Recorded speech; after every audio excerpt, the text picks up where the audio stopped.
Donc frère Michel, on revient donc à toi. C'est toi qui nous as dit que c'est la foi. Oui, c'est toi qui as dit. Non, attends, on arrive. C'est toi qui as dit que ce qu'on voit là, ce qu'on espère là, c'est la parole de Dieu. Parce que s'il n'a pas dit ça, on devait répondre tranquillement, on devait partir, pas vrai? C'est lui qui a dit que la définition de la foi telle que je voudrais venir vers lui parce qu'il veut poser une question. Dis ça autrement, il veut revenir sur ce qu'il va dire ça autrement. Il a dit que la foi est une ferme assurance des choses qu'on espère, une démonstration de celles qu'on ne voit pas. Voilà. J'ai dit que ok. Comment donc une ferme, tu es fermement sur quelque chose que tu ne vois pas. Jusqu'à tu peux démontrer même ce que tu espères. Tu dis que c'est la parole de Dieu qui le dit. Alors je pose la question. Ceux qui n'avaient pas la parole de Dieu telle que nous avons, comment avaient-ils la foi? K1, Moïse. On dit que c'est pas la foi qu'il est parti en quittant l'Égypte. Il n'a pas eu peur de l'ordre des pharaons. Comment? Puisque d'après ce que tu as dit dans Romains chapitre 10, verset 17, dit la foi vient de ce qu'on entend. On entend. Et ce qu'on entend vient de la parole de Dieu. Alors, qu'est-ce que le prophète Moïse a entendu pour quitter l'Égypte? Puisque la Bible nous dit dans ce même hébreu là que c'est pas la foi qu'il est parti, non. Il a entendu quoi pour partir? Il a lu quelque chose. Il dit qu'il n'était pas à l'époque là. Mais tu parlais donc quoi? Ok. La Bible déclare pour Caïn, pour Abel, que c'est pas la foi qu'Abel offrit un sacrifice plus agréable que celui de Caïn. Il a lu quelque part dans un livre. Hein, frère Michel? Tout ce que je sais, c'est que, comme on a dit au départ, Dieu a créé l'homme selon sa ressemblance. Oui. Donc ça veut dire qu'Abel avait la responsabilité de Dieu, c'est pour ça qu'il avait la foi. Si je m'en tiens à ce qui est écrit. Ok, dans ce cas, tu veux me dire deux choses maintenant. On a la foi parce qu'on est créé à sa ressemblance. Non, ne pas avoir la foi parce qu'on est créé à sa ressemblance. Alors, avoir connaissance, connaissance de ce qui est dans l'esprit de Dieu, parce qu'on a l'esprit de Dieu. Oui. Je crois que c'est ce que la Bible veut nous faire comprendre par là. Je pose une question simple. Je ne dis pas, j'ai dit que c'est ça, mais je dis, je crois que c'est ce que la Bible veut nous faire comprendre. Ok. Parce qu'eux, ils n'avaient pas la parole comme nous l'avons aujourd'hui. Dans ce cas, la foi, donc, quand on parle, donc, c'est un quoi? Comment? Oui, ça c'est donc quoi? Une question. Comment l'avait-il? Comment l'ont-ils fait pour la posséder? On dit pour Rahab, une prostituée. On dit que c'est pas la foi que Rahab a reçu les espions. Elle a lu quelque part que recevoir les espions et avoir la récompense. Hein, frère Michel? Dis-moi donc. C'est de ça que je suis en train de parler. Oui. Je me dis, enfin, moi je suppose que c'est parce que certainement elle avait l'esprit de Dieu en elle et elle savait les choses de L'esprit Dieu de Dieu la conduisait à la prostitution. Elle n'était pas juive. Celle qui ne passe pas la prostitution avant de se repentir. Avant de recevoir se repentir pour recevoir l'esprit de Dieu. Hein, frère Michel? Non, je suis en train de poser des questions. Celles qui sont passées par la prostitution. Est-ce qu'elle avait l'esprit de Dieu ou bien elle passe par la prostitution pour après venir se repentir pour avoir l'esprit de Dieu? Ou bien l'esprit de Dieu était dans la prostitution après sa quitté? C'est pas seulement la rien. prostitution. Oui. Ça c'est un débat. N'importe quel autre domaine. Quand Saul persécutait Christ, oui. Oui. Il n'avait pas encore l'esprit de Christ. Non. Est-ce qu'il avait l'esprit de Christ? Non, je pose la question. Il n'avait pas l'esprit de Christ. Ça c'est clair. À moins qu'il y ait deux esprits de Christ. Un qui entre avant, un qui entre après. C'est donc après. Oui. Peut-être que cela aussi, c'est après que l'esprit a fait à eux. La question, dans ce cas, la question subsiste toujours. Comment Rahab la prostituée? Puisque Moïse sort de l'Égypte. Moïse est mort. Il reste Josué. C'est Josué qui a la parole que nous allons lire plus tard. Rahab n'a pas les Écritures, pas vrai? Comment Rahab a fait pour avoir la foi pour recevoir les espions? La question que je vous pose. Ils sont là. Moi, Tu as épuisé tes cartes. J'ai esquissé tes démonstrations. Par rapport à la parole de Dieu, pas par rapport à moi. Ok, donc restons donc dans la parole de Dieu. Romains chapitre 10, verset 17 dit quoi? Romains chapitre 10, verset 17 dit quoi? Romains chapitre 10 dit que la foi vient de ce qu'on entend et ce qu'on entend vient de la parole de Dieu. Ok. Peut-être c'est la compréhension de la définition de la parole de Dieu. Et là maintenant qui fait problème. Non, c'est la parole de Dieu. C'est la parole vraiment de Dieu. C'est écrit parole de Dieu. Mais la différence maintenant que vous avez dans votre livre en français, c'est que dans Jean chapitre 1 par exemple, c'est écrit parole de Dieu. Au commencement était la parole. La parole était avec Dieu. La parole était Dieu. Là-bas c'est écrit logos. La parole qui est écrite dans Romains chapitre 10 verset 17 n'est pas logos. C'est le réma. Voilà, c'est ça qui est donc. C'est cette nuance donc qui fait problème. Alors, la foi vient de ce qu'on entend. Et ce qu'on entend vient d'un type de la parole de Dieu. Donc c'est pour définir ce que c'est que Réma. Il faut que tu aies entendu un style de la parole de Dieu. Ça produit la foi. C'est pour ça que tout à l'heure je pose la question, combien de personnes ont cette Bible sur la terre? Combien écoutent cette même parole-là au travers des télévisions ou autres? Combien? Des centaines de millions. Combien de pasteurs prêchent cette parole-ci sans qu'eux-mêmes ils ont la foi là-dedans? Combien? Alors il ne s'agit pas de cette parole-ci que vous avez. Il ne s'agit pas de cela. Parce que s'il était question de cela, c'est là où ça pose problème au niveau de comment Moïse a fait pour avoir la foi. Comment les autres qui avaient été avant lui ont fait pour avoir la foi. Donc il ne s'agit pas de cette parole-ci, oui. Justement, quand tu interprètes sur Réma et Logos là, Oui. dans Jean 1:21 là, Oui. il dit que c'est pourquoi c'est avec douceur. La parole qui a été plantée en... La bonne parole c'est Logos ou Réma. Que ce soit le logos, que ce soit le Réma, le logos ne peut pas entrer en toi. Je suis d'accord, mais en fait, pour ce verset spécifiquement là, forcément, si il y a, comme tu as la demande de Logos ou Réma, c'est-à-dire qu'il faut penser que c'est soit Logos ou Réma. Va manger. Alors il faut faire attention. Quand je parle ici, je vous donne seulement les pistes pour que vous commencez à chercher. Si vous voyez dans un autre verset, essayez de voir ce que ce verset dit, rentrez et puis pour voir ce qu'il en est. Et puis vous saurez de quoi il est question. Parce que la parole qui est plantée ne veut pas être le logos. Quand il dit le cœur vraiment touché, Pierre lisait un livre. Qu'est-ce qu'il parlait? Il dit qu'il a envoyé la parole au Fils de Dieu, au Fils d'Israël. Il a envoyé la parole. Sa parole court avec vitesse. La Bible est en train de courir devant toi. La Bible là que vous avez descendu de courir. Si votre Bible court, vous allez fuir. Il dit qu'il envoie sa parole court avec vitesse. De quoi est-ce qu'il en a de parler? Alors, la foi vient de ce qu'on entend. Et ce qu'on entend vient de la parole de Christ. Dans notre version, de la parole de Dieu. Alors, c'est vrai qu'il faut que, pour que tu aies cette foi, il faut que tu aies entendu quelque chose. Revenons sur la définition de la foi dont celui a donné. C'est une ferme assurance de ce qu'on espère. Tu espères donc en quoi et comment là tu sais que ces choses-là est de l'autre côté que tu ne vois pas. C'est ce que tu peux démontrer. Avec tout ce qu'on vient d'essayer d'arranger là maintenant, vous pouvez voir, n'est-ce pas? Ce n'est qu'un atome pour toucher la question de ce qu'il a passé. C'est profond. Et on va y toucher. On va toucher, lorsqu'on va toucher au niveau des guérisons, des miracles et des visions et des révélations. C'est là où ça va arriver.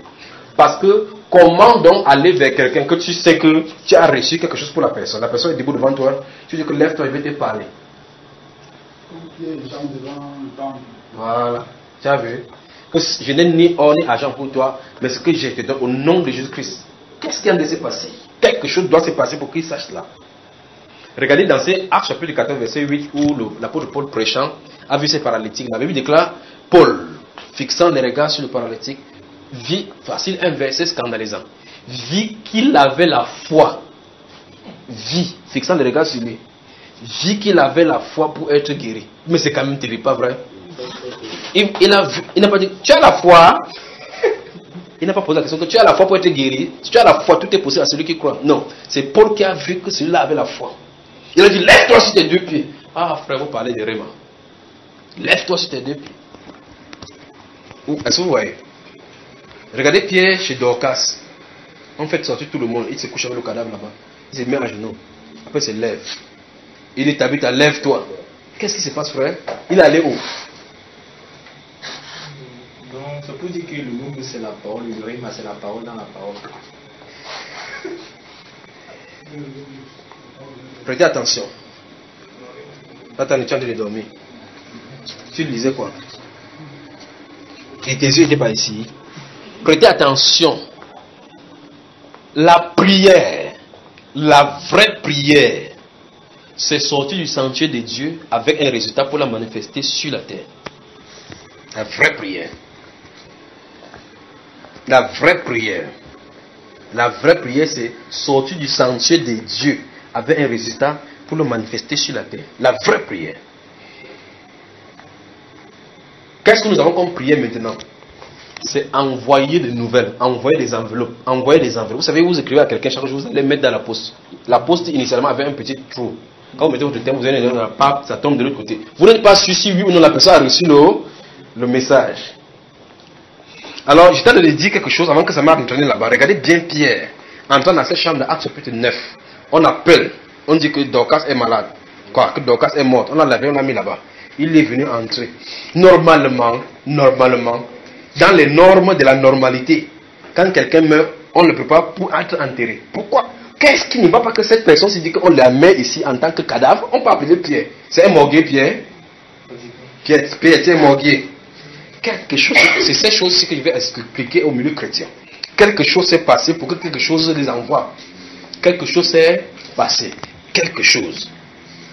Il dit bien, c'est pas normal que quelqu'un meure. On devait plutôt préparer à l'enterrement. On est d'accord? Préparer la procédure pour pouvoir enterrer. Mais ici on dit, Pierre est à Jopé, non? Allez enterrer, allez appeler Pierre. Lui aussi il ne dit pas que il est mort. Allez enterrer, non? Quelqu'un on doit enterrer. Qu'est-ce qui se passe entre Pierre? Qui dit à cette personne qu'elle allait appeler Pierre? Je vais vous dire quelque chose. Mais c'est pas écrit là nulle part. Mais vous voyez comment ils appelaient. On dit qu'après là-bas, la maison mis dans la chambre haute. C'est pas ça? Mettre le corps dans la chambre haute. Qu'est-ce qui se passe? Qu'est-ce qui s'est passé pour qu'ils mettent le corps dans la chambre haute au lieu de faire des processus, des procédures pour pouvoir enterrer? Il y a quelque chose d'anormal là. Il y a quelque chose d'anormal. Cette chose d'anormal que vous pouvez regarder autrement, quelque chose s'est passé. Cette chose d'anormal, c'est quelque chose qui s'est passé. Pour que tous unanimement puissent dire qu'allez envoyer après Pierre. Quelque chose d'anormal s'est passé. Pour que quelqu'un ne dise pas que laissons-la enterrer. Tous unanimement savent qu'allez appeler Pierre. Mais pas que toutes les personnes qui étaient mortes on appelait toujours Pierre. C'est là le vrai problème. Voilà le vrai problème. Tous unanimement, pour le cas d'Ocas, on fait qu'on amène Pierre. Mais ce n'est pas tous les disciples qui, quand ils mouraient, on appelait quelqu'un qui vient prier pour ressusciter. Il y a quelque chose d'anormal. Et cette chose d'anormal, c'est que quelque chose d'anormal s'est passé. Et cette chose d'anormal là vient du Saint-Esprit. Quelque chose s'est passé. Alors il vient, il monte dans la chambre haute où le corps était, il se met à genoux. On ne dit pas ce qu'il a en train de dire. On ne dit pas ce qu'il a en train de faire. Il se lève seulement, se tourne vers le corps. Il dit Tabitha. Souvenez-vous, il n'a pas dit au nom de Jésus. Ouvrons ça. Actes chapitre 9. Quelque chose d'anormal se passe. Vous dites, si tu n'as pas la foi, tu ne peux pas être guéri. Jean, quand celui-là a rencontré, quand l'apôtre Jean et Pierre allaient dans le temple à 15h là-bas, dans Actes chapitre 3, le paralytique n'était pas, on ne lui a pas prêché la parole. Il traversait, ils l'ont vu comme ça, il regardait. Quand il regardait, il dit avec. Il dit que regarde-nous. Regarde-nous, frère. Regarde-nous. Aujourd'hui, nous avons plutôt les prédications pour essayer de conditionner les gens à croire. On ne peut pas fabriquer la croyance. On ne peut pas fabriquer la croyance. Même si on te dit que crois par la foi. Comme la maman était ici, comme elle était allée quelque part à une heure, puis on a dit que reçois la clé de ta voiture par la foi. Elle a commencé à dire, on a dit que vois-toi que tu es dans la voiture, tu viens de monter la colline. Elle fait elle me dit ça que par la foi. Par la foi. Par la foi. Ils sont très son mari à côté que sors de ma voiture. Sors de ma voiture par la foi. Elle fait ça 5 ans, la voiture ne viendra pas. Parce que c'est comme ça. On ne dit pas que par la foi j'arrache pour que ça soit arraché. C'est pour ça que c'est cette chose d'anormal que je vais vous expliquer. Cette chose d'anormal, avant de revenir à sa question. C'est la question du frère Achille est bien et intéressante. Mais je vais faire un crochet là-dessus pour répondre à sa question. Alors cette chose d'anormal, vous dites, je reçois par la foi, je reçois par la foi. Bien aimé, crois par la foi si tu crois. Écoutez, même si tu dis je crois. Tu restes ça, tu as les mots de tête. Tu as de croire que tu crois. Souvenez-vous de ici. En Jésus, je m'abandonne. Vous vous souvenez, n'est-ce pas? Tant que, bien aimé, est-ce que tu crois? Où est cette personne? Alors, qu'est-ce qui était dans le cœur de la personne? La foi vient de ce qu'on entend. Et ce qu'on entend vient de cette chose anormale. Il dit encore entre guillemets, toujours pour vous comprendre ce que je dis, cette chose anormale. Son nom va venir certainement. Certainement, ça va venir. Donc, Actes chapitre 9. Ma Bible, elle est où? Actes chapitre 9. Donc, on a pris la substitution, donc on a substitué qu'il faut que tu crois. Par conséquent, quand on dit que nulle des campagnes d'évangélisation venaient, si tu crois, tout est possible à celui qui croit. Alors, maintenant, quand cet homme-là est devant le temple, quand Pierre et Jean lui disent, regarde-nous, il fixe ça, la Bible dit, quand il fixe ça, espérant, tout ce qu'il avait comme espérance, c'est ce qu'il voit, mon frère. Il faut qu'il attende Pangalang dans les assiettes. La Bible dit qu'espérant recevoir de quelque chose. Pierre dit que comme tu comprends comme ça là, je n'ai pas l'argent, je n'ai pas l'or. Ce que j'ai te donne. Le gars croyait peut-être que c'était des titres fonciers dans la maison. Il dit, vous savez quoi? Puis il dit, lève-toi et marche. C'est encore qu'il y a lève-toi et marche. Ça fait 43 ans, près de 40 ans que monsieur va lever. Écoutez bien, la Bible déclare que on l'a arrêté sa main comme ça, le fil levé. Donc, tu refuses la guérison, on te force que tu dois te sauf si tu es levé là-bas. Vous voyez ça, frère? On n'a pas dit, ok, comme tu ne reçois pas alors, cale alors là-bas. Parce qu'il ne savait pas de quoi il était question. On dit que non, si tu n'as pas la foi, tu ne peux pas être, tu parles. Dieu, s'il veut guérir, il n'a même pas besoin de... D'abord, quand un mort est couché là, et qu'il est mort, vous avez besoin de sa foi pour qu'il se réveille? Dites-moi, vous avez quelqu'un mort, tu dis que mort, et la foi, tu seras ressuscité. Vous pouvez dire des choses comme ça? C'est pour vous montrer que la foi, c'est pas ce qu'on croit là. Alors vous allez lire la Bible, vous allez voir différents aspects de la foi. Ce que vous avez là, comme Hébreux chapitre 11, verset 1, c'est la définition fondamentale et élémentaire de la foi. Maintenant, ça a plusieurs ramifications. Ce sont ces ramifications-là qu'en posant des questions, vous poussez seulement à voir que quelque chose ne va pas. En posant la question, la foi vient de ce qu'on entend. Ce qu'on entend avec la parole de Dieu. Ok, ceux qui étaient avant, comment avaient fait-ils pour avoir la foi? Ils avaient entendu quoi? Et maintenant, celui qui guérit, quand quelqu'un est sourd, comment vous allez faire pour qu'il soit guéri? Pour qu'il entende, pour avoir la foi. S'il est sourd, alors comment il fait pour recevoir la guérison? Vous voyez le problème, n'est-ce pas? Hein, mes frères? Acte chapitre 9. Regardez cela. Allons-y rapidement, verset 36 et suivant. Il y avait à Joppé, parmi les disciples, une femme nommée Tabitha, ce qui signifie Dorcas. Elle faisait beaucoup de bonnes œuvres et d'aumônes. Elle tomba malade. Je veux que vous voyez quelque chose. Verset 36 dit, il y avait à Joppé parmi les disciples. Donc cette femme était parmi les disciples. On dit qu'elle tomba malade. Donc une disciple de Seigneur Jésus qui est tombée malade. Aujourd'hui maintenant, les chrétiens du 21e siècle disent qu'un chrétien ne peut pas tomber malade. Si tu tombes malade, c'est que ça veut dire que quelque chose ne va pas. Or, derrière toutes ces choses-là, en tant qu'enfant de Dieu, Dieu cherche sa gloire. Derrière toutes ces choses, il y a la gloire de Dieu derrière qu'il a de chercher. Remarquez bien, on précise ce qu'elle faisait. Donc c'est quelqu'un qui était de bon cœur. Elle faisait de bonnes œuvres, mais elle est tombée quand même malade. Regardez le prophète, le roi Osée là-bas. Celui qui a duré au pouvoir. Celui qui a fait tout selon la voie de Dieu. Ce roi Josias là-bas. La Bible déclare qu'il est mort comment? Lépreux. Et pourtant celui qui fait... Les gens qui... Comme Jéroboam 1, Jéroboam 2. Les fils de Nébat de Haute là-bas, Akaz, Haute là-bas, Ozoria. Ils faisaient du mal. La Bible déclare chacun venait, il faisait mal plus que son père qui était avant lui. Mais il battait en guerre. Même Judas montait contre ceux qui craignaient Dieu. Il tapait. Dieu livrait entre les mains de ceux qui ne le respectaient pas. Il livrait celui qui le respectait. Celui-ci est tombé malade, lépreux, c'est il est mort dans une maison. Est-ce que vous comprenez ça, frère? Il va revenir sur ce cas-là. Vous dites, pourquoi il sait Dieu et puis ça lui arrive? Voici, on dit qu'il y avait parmi les disciples une femme nommée Dorcas. Tabitha, ce qui signifie Dorcas. Elle faisait des bonnes œuvres. Elle tomba malade. On ne lui a pas reproché. Donc son statut et son CV était décrit par le Saint-Esprit. Elle n'avait rien à se reprocher. Pas vrai? Elle était disciple. Alors, le chrétien peut tomber malade. Voilà un cas. Il y a le cas de Paul lui-même. Il y a des cas de Timothée, ainsi de suite, dans la Bible. Mais je ne sais pas comment aujourd'hui. Trophime, n'est-ce pas? Trophime. Alors, continuons ici. Ce n'est même pas le cas, le sujet ici. Elle tomba malade en ce temps-là et mourut. Donc, sa maladie l'a conduit à la mort. C'est pour ça que le chrétien, s'il est malade, sa maladie n'est pas comme la maladie des mondains. S'il meurt, sa mort n'est pas comme la mort des mondains. Même s'il n'est pas ressuscité comme Dorcas, il a de l'espérance. Il a de l'espérance parce qu'il y a une promesse pour sa vie. En fait, pour celui qui est en Christ, véritablement, la mort est un gain. Parce que c'est un passage ouvert pour ne plus soumis à des intempéries, des ténèbres sur cette terre. C'est une libération. Alors la Bible dit, après l'avoir lavé, on la déposa dans une chambre haute. C'est ça qui m'étonne. Elle est tombée malade. Elle est morte. On l'a lavée, on l'a mis dans une chambre haute. Ce n'est pas dans la coutume du Moyen-Orient. Quand quelqu'un meurt, on l'enterre, on fait tout rapidement pour l'enterrer. C'est ce qui se passe. C'est pour ça qu'on voit les musulmans faire ces choses-là. On y va. Donc, par exemple, les gens sont allés en Arabie Saoudite, ils sont morts, on n'a pas rapporté le cadavre ici.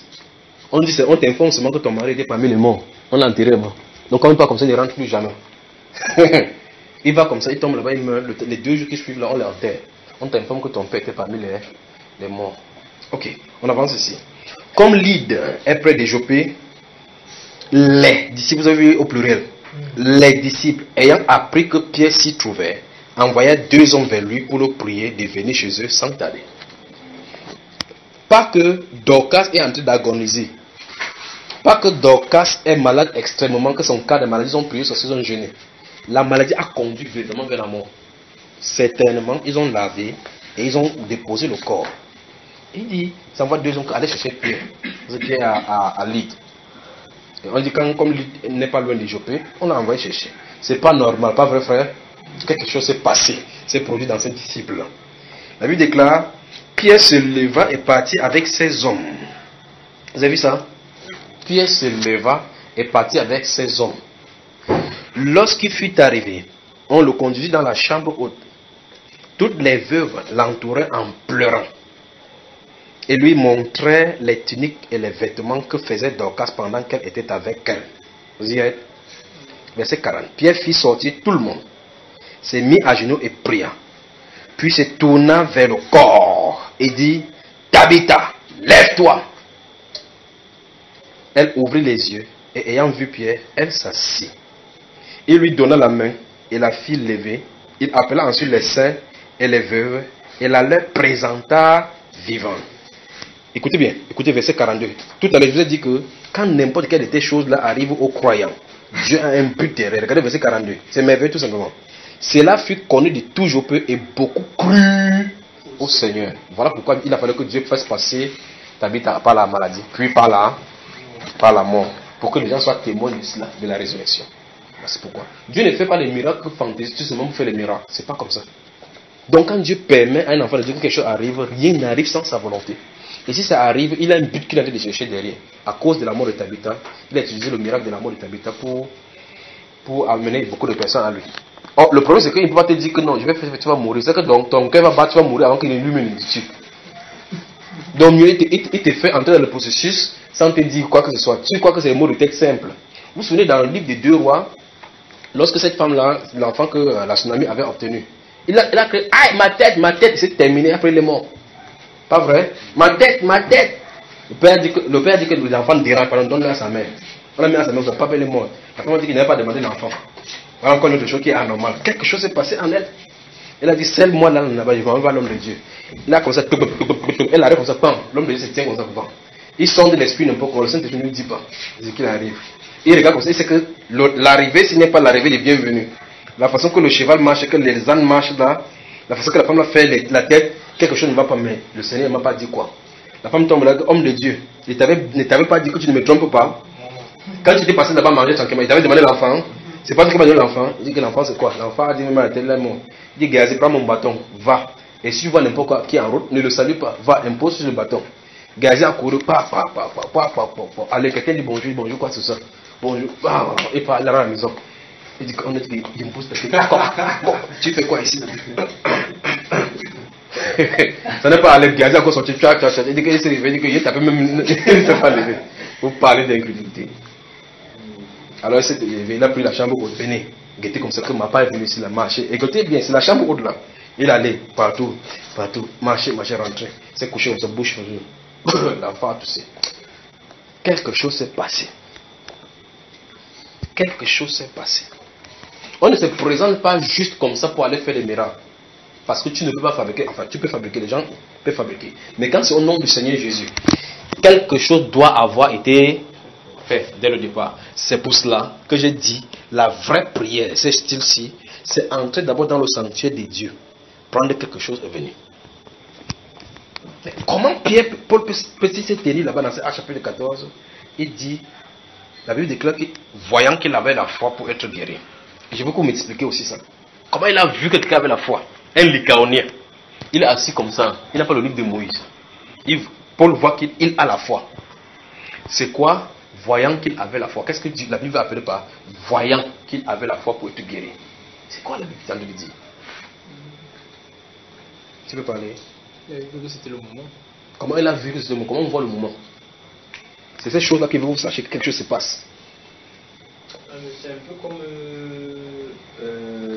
quand je suis entré à la maison de comment on appelle encore là, Non, c'est sur des petits détails là. Moi. Sachez, Ah, ok, ok. Après, lui dit le salut est entré dans ta maison. Je pense que c'est un peu similaire. Dans ce que Quelque chose s'est passé, n'est-ce pas? Oui, tout à fait. Tu vois, Jésus n'a pas dit que, hey, Zachée, tu es mal barré. Tu fais une mauvaise vie. Est-ce qu'il lui a dit quelque chose? Non, Il mangeait seulement. Simplement, quelque chose s'est passé. Quelque chose s'est passé. Quelque chose s'est passé. Mais il y a des choses qui me poussent à poser une question. Et c'est là le problème. Remarquez, vous avez remarqué que la Bible parle dans Luc chapitre 8 de cette femme qui avait la peste de sang pendant 12 ans. N'est-ce pas? Le Seigneur Jésus-Christ en est parti dans la foule. Elle se dit en elle-même, si je parviens à toucher son vêtement, il serait guéri. Je pose la question. Qui lui a dit qu'à cet instant, si elle touche, elle sera guérie? Les gens ne touchent pas Jésus? Ok. La Bible déclare que Pierre, son ombre, on mettait son ombre traversait sur les malades même étaient guéris, c'est ça? Ok. Qui leur a dit que son ombre guérit? Que ça guérit une première personne? Qui a dit à cette femme-là que touche son habit? Et la preuve en est que quand il a dit que qui m'a touché, les disciples lui ont dit quoi? La foule te presse, comment tu veux dire qu'il va toucher? Voilà. Alors, regardez, elle a fait comme ça. Parce qu'elle a dit que c'est touche son bout de son vêtement. C'est comme ça. Quelqu'un a dit que yeah, j'ai touché Jésus. Yeah. J'ai touché Jésus aujourd'hui. Maman, j'ai touché Jésus. Ce n'était pas lui dont Jésus parlait. Il a dit quelqu'un m'a touché.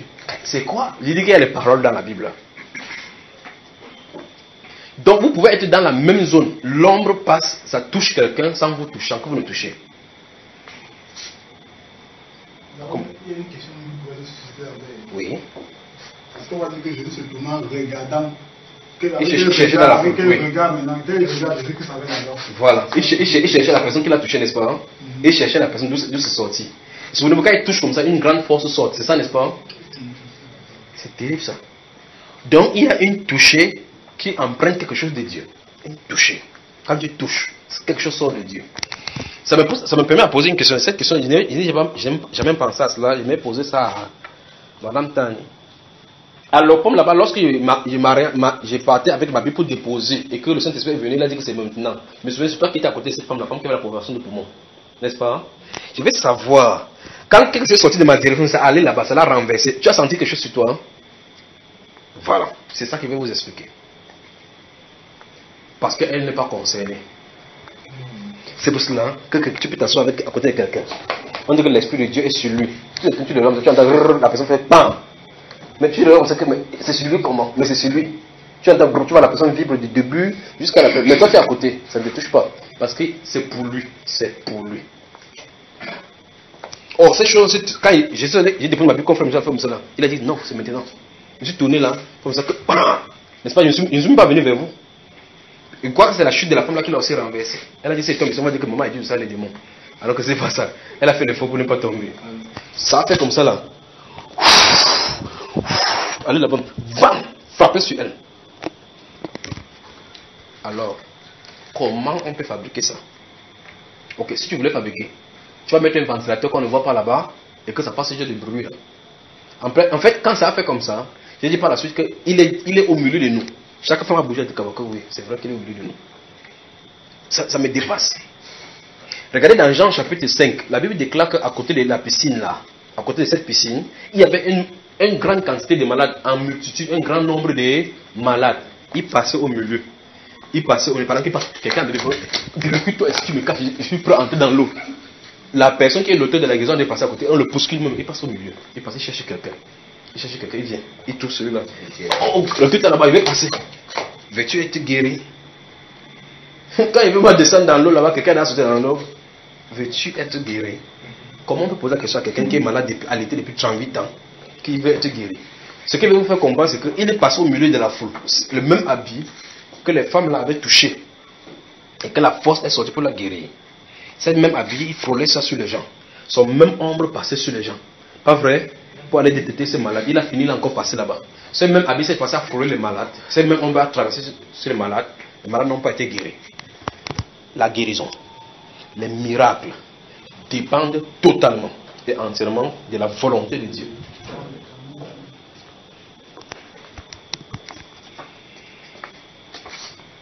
Souvenez-vous, si vous lisez votre Ésaïe chapitre 35, il dit lorsqu'il va venir là-bas, les fleuves vont jaillir de la source. Il va frayer le chemin, les aveugles vont voir, les boitons vont marcher. Pour qu'ils viennent, il faut que ces choses-là soient sur place. Il faut que quelqu'un soit boiteux. Il faut que quelqu'un soit malade. Il faut que quelqu'un soit estropié. Il faut que quelqu'un soit aveugle. Il faut que les gens meurent. Pour qu'ils le fassent. Donc il y a des gens qui sont destinés pour cela. Donc destinés à être aveugles. D'abord dans Jean chapitre 8, chapitre 9, on a vu quelqu'un qui était aveugle de naissance, n'est-ce pas?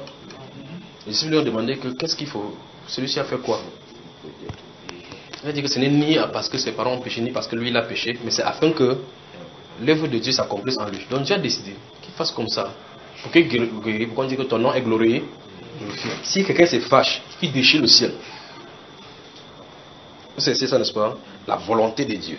Donc il y a quelque chose qui se cache. Quelque chose qui se cache. Cette chose-là, c'est le désir de Dieu de s'exprimer en l'homme. Cette chose.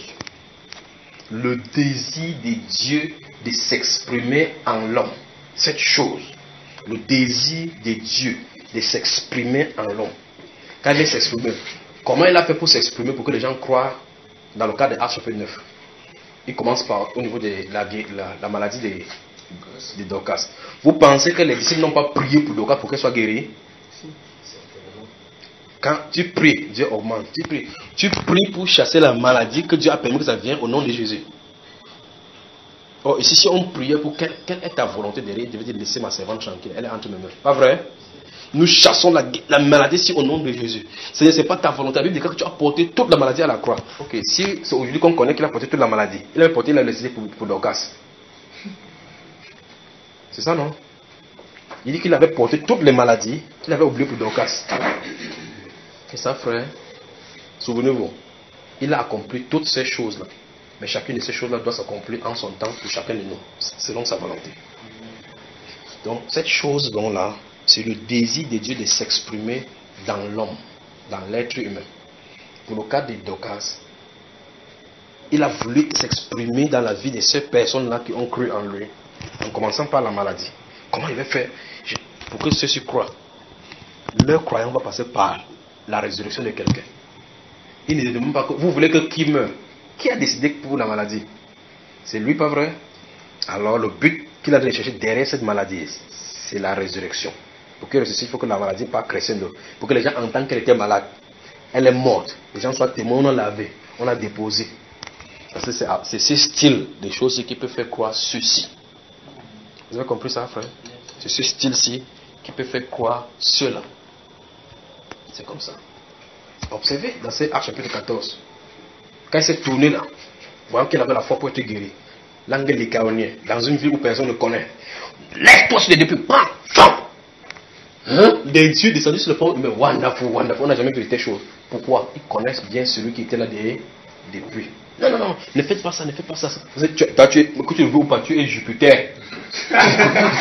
Peut-être toi-même tu guéris, tu ne te connais pas, tu es Jupiter. On lui a dit qu'il est Jupiter, on n'a pas la pour qu'il est Jupiter, c'est toi qui portes la parole. Donc toi là c'est Jupiter, c'est toi qu'on enseigne dans les livres ici. Que tu vois ce qui est venu ici, il y avait une promesse que tu devais venir vers nous. Il dit que chercher les bélions sacrifiés à Paul. Quoi? Ne faites pas ces choses-là. Dieu qui a fait les cieux et la terre. Le but pour ceux-ci, c'est pour passer par là-bas. Pour s'exprimer dans la vie, dans ce geste-ci, il fallait passer par celui-ci. Donc, l'angle lycaonien, même si Jésus n'était pas encore venu, celui-ci était préparé pour cet événement. Il fallait que cet événement, il faut qu'il y ait quelqu'un qui est malade, estropié là-bas pour que ça s'exprime. Dieu a prévu toutes choses. Et toutes choses fonctionnent comme il veut. Rien ne le surprend dans ces événements. Dieu n'est pas là en train de voir, en train de chercher les solutions à une situation pour résoudre un problème. Vous me saisissez? Il dit, Dieu n'est pas comme nous que s'il arrive maintenant qu'il y ait incendie ici, on a dit qu'est-ce qu'il faut rechercher? L'eau est par où? Le seau est par où? Non. Si Dieu organise un incendie, avant d'organiser l'incendie, il a préparé le robinet pour éteindre. Est-ce que vous saisissez? Il l'a préparé.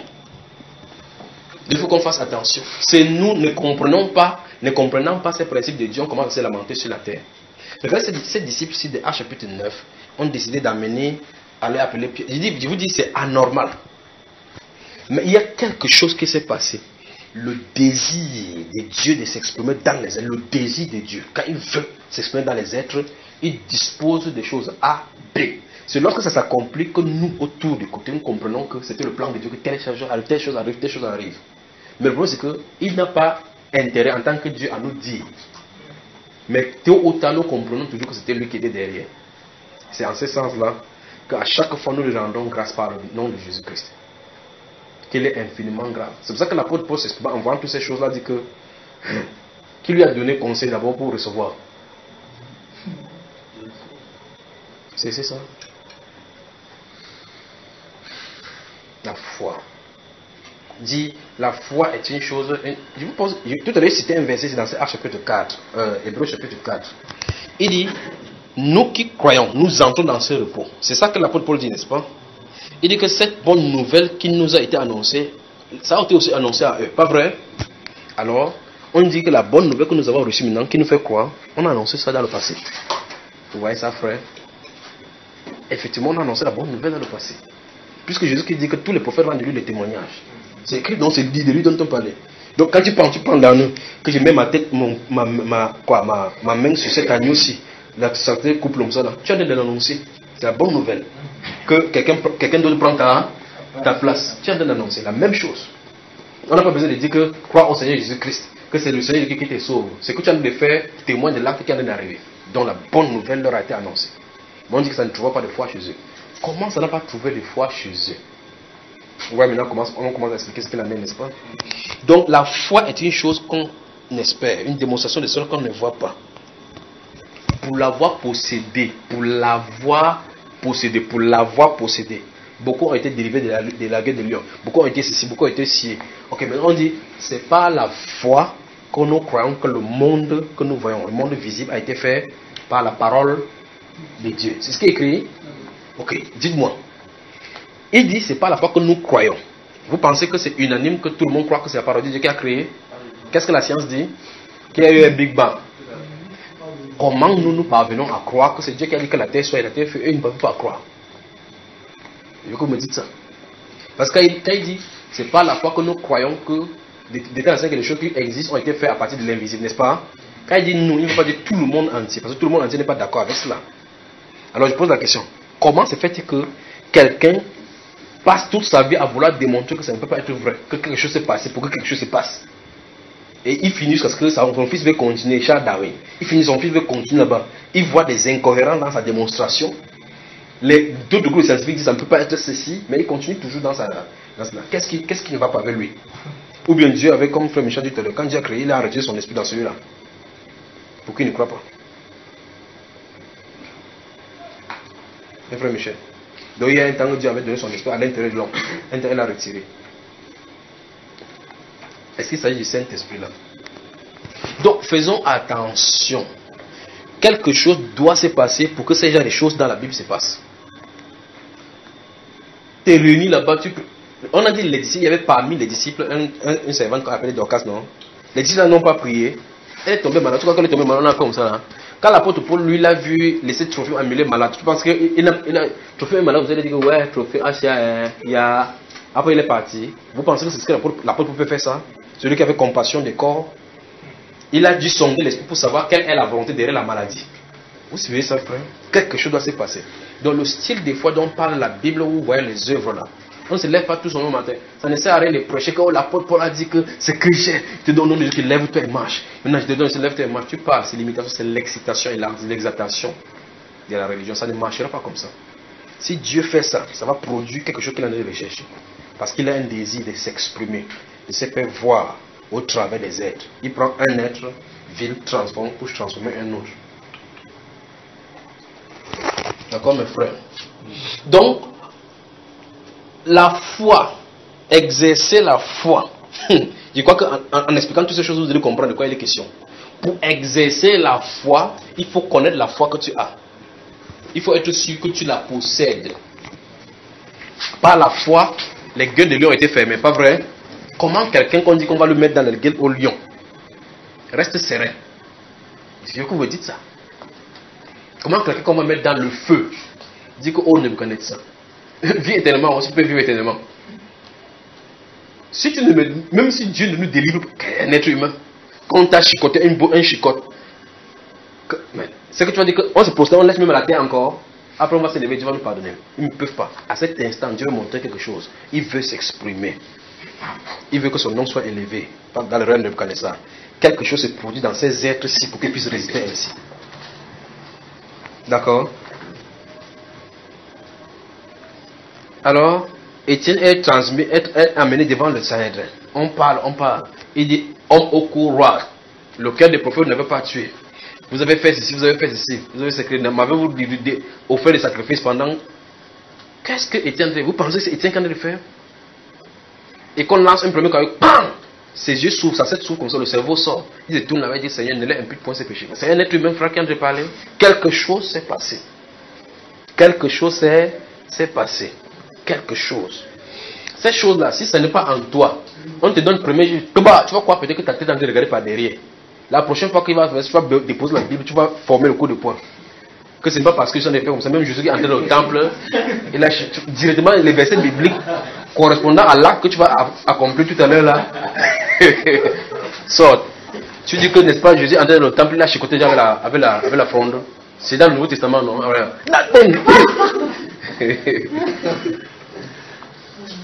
Pourquoi? Vous en allez rire, attendez seulement. Attendez. Que quelqu'un vous donne vraiment une bonne chiffre. Comment? Et que tu ouvres les yeux, tu vois, c'est comme si les étoiles sont sorties comme chez les Tindiens là. Tu vas savoir de quoi il est question. Il y a une promesse que le Seigneur a dit. Il a dit que lorsque vous serez mené devant les tribunaux, devant les rois, ne méditez pas. Quelque chose va se passer. Quelque chose va se passer. Quelque chose va se passer. C'est ce qu'il a dit, frère. C'est quelque chose que le Seigneur me dit. Dans ces moments-là, quelqu'un entre en action. Mais il ne dit pas que mais voici. Vous ne verrez nulle part où Étienne s'est tenu là. Le Saint-Esprit a dit que maintenant c'est le Saint-Esprit qui parle. Comme quelqu'un va dire que oh frère, je vous aime, je vous aime. Non, c'est Dieu. Si quelqu'un fait une de ces choses comme ça, il change la voix. Délivrez-le directement. Oui. Enfin, vous chassez ça va sortir, vous allez savoir que c'est pour le Saint-Esprit justement. Alors il y a un problème. Je vous ai toujours dit qu'il faut faire la part des choses lorsque c'est l'homme qui parle, lorsque c'est l'œuvre humaine, lorsque c'est l'homme et lorsque c'est Dieu. Dieu a rendu la chose difficile et en même temps facile de discerner. Pour que quelqu'un qui est devant les gens, qu'on peut le condamner à tout moment, commence à parler avec assurance, mais avec amour, avec fermeté, alors que normalement il devait avoir peur. Quand vous prenez quelqu'un qui n'a pas l'esprit de Dieu, que vous tenez là-bas, vous commencez à effrayer, il va commencer à badiner. Mais quelqu'un parle, la Bible dit que le Sanhédrin le fixait, il regardait sur lui, le vit son visage comme celui d'un ange. C'est ça? Quelque chose est. Il était dans une autre dimension. Alors c'est pas normal donc qu'un être humain se tient comme ça et parle de cette façon-là. Quand Pierre s'est tenu là, dans ce Acte chapitre 5, alors qu'Anania et Saphira ont fait le partage, l'autre allait cacher pendant que l'autre venait à l'assemblée. Il s'est tenu, il a dit que sa fille. Oui, papa. C'est comment? Ça va très bien. Tu as vendu le champ à combien? C'est 3 millions. Mais la discussion était dure. Hein? Pourquoi Satan a-t-il rempli ton cœur ou pour que tu mentes où se trouve le Saint-Esprit? Lorsqu'il a posé la question la première fois, Anania devait savoir que ce n'est pas un être humain qui a de parler. Il devrait savoir cela. Il devrait savoir que ce n'est pas un être humain qui a de parler. Mais le problème c'est que c'était la voix de l'apôtre Pierre. La voix qui peut dire bonsoir frère. Bonsoir mon frère. C'est cette voix qui parlait. Après s'est tourné là-bas, il a dit pourquoi Satan a-t-il rempli vos cœurs ou pour vous mentir au Saint-Esprit? La Bible déclare en entendant ces paroles, il tomba et expira. C'est ça frère? La femme entre, on a pris à aller enterrer. Vous avez ce qu'il disait tout à l'heure, quand quelqu'un meurt, on enterre. On a pris là, aller enterrer. Ta femme entre. Oui, il entre là-bas. Ça savoir ce qui est arrivé. Maman, le champ c'était à combien vous avez vendu? Elle devait savoir que quelque chose ne va pas. On a toujours déposé les offrandes ici, on ne parle pas. Mais pourquoi aujourd'hui on pose la question? Il suffisait de dire, nous avons vendu, nous avons pris une partie, nous avons gâché parce que vous devez faire telle chose. On devait dire, ma soeur, il ne fallait pas faire comme ça. Elle a dit que non, c'est 3 millions. Donc c'est l'association jusqu'à la mort. Pourquoi Satan a-t-il rempli vos cœurs? Ce n'est pas un homme que vous avez menti, c'est à Dieu. Qui est en train de parler? Il n'a pas dit, maintenant, tu vas mourir, Ananias. Tu vas mourir. Non. Maudit soit non. Quand elle a dit, la sentence est tombée. C'est un ange qui a frappé. Bam! Elle est morte. Donc il faut qu'on fasse attention. Donc quelque chose là, faisons attention, c'est quelque chose-là, le désir de Dieu de s'exprimer. Quand il veut s'exprimer, il te montre. Il te montre et puis la personne avance. Souvenez-vous, Moïse a dû voir la crucifixion du Seigneur jusqu'avant de quitter l'Égypte. Vous savez ça, n'est-ce pas? La Bible dit qu'il a vu Christ crucifié avant de quitter l'Égypte, n'est-ce pas, frère Michel? C'est ça dont il est question. C'est ça donc ce qui a produit la foi en lui. Donc c'est ça donc le réma. Il faut que tu aies suivi quelque chose, bien que tu aies vu quelque chose. Que quelque chose soit produit. Pour que tu puisses. C'est quelque chose-là. C'est le désir de Dieu de s'exprimer. Quand il veut s'exprimer, il s'exprime ainsi. Quelque chose se produit. D'accord? Donc, comment donc tu vas dire, tu te lèves comme ça. Comment tu peux te lever comme ça? Tu dis que lève-toi. J'ai quelque chose à te dire. Pourtant, dans la pensée humaine, tu n'as rien à le dire. Tu dis, alors lève-toi, bonjour, bonjour. Il y a telle chose, telle chose, telle chose. Qu'est-ce qui a laissé passer? Bon, c'est vrai que le domaine prophétique, c'est un autre domaine là-bas. Quittons ce domaine-là. Quelqu'un, tu viens et puis tu mets un au nom de Jésus. Quelqu'un a mal au pied. Au nom de Jésus, qu'il soit guéri. Ok, maintenant, la personne est guérie. Qu'est-ce qui s'est passé? Alors, t'as quelqu'un à côté. Tu dis, oh Seigneur, Seigneur, Seigneur, Seigneur. Rien ne se passe. Tu dis, frère, prends ma main. Tu mets là-bas, tu prends la main, tu mets là-bas, il n'y a rien. Parce que c'est l'imitation ici et là-bas, c'est le désir de Dieu de s'exprimer. Le désir de Dieu de s'exprimer. Dieu a prévu toutes choses. Dieu a prévu. Souvenez-vous de cette Dorcas que je suis en train de dire là. Donc vous dites, pourquoi je suis malade? Pourquoi il y a telle chose? Souvenez-vous de Dorcas. Qui aimerait que sa maladie conduise vers la mort pour glorifier Dieu? Ouais, personne ne parle plus. Même si vous voudrez et que c'est sympa comme ça, là, ça ne peut pas se passer parce qu'on a prévu que Dieu a tout mis de A jusqu'à Z pour sa gloire. C'est seulement pour vous titiller maintenant, pour que vous voyez quand maladie, mort, je meurs comme ça, je pars, et si je sors, je suis en enfer. Hey. Donc, vivons, témoignons, marchons pour la gloire de Dieu. Soit qu'il nous fasse n'importe quoi, que nous soyons seulement pour sa gloire. Il faut que n'importe quoi arrive, que le témoignage c'est que tu es déjà avec Christ. Et quand si tu es avec Christ, n'importe quoi qui a d'arriver, c'est lui qui est derrière. N'importe quoi. Je peux vous prendre un fil comme ça dans la vie. Ne vous inquiétez pas, rappelez-moi, c'est moi qui vous parle. Dieu au courant, au contrôle, prévoyant toutes choses. C'est le sujet, on va en parler. Dès que c'est sorti là. Dieu au courant, au contrôle, prévoyant toutes choses. Ce sera un sujet intéressant parce qu'on va parler dans la Bible.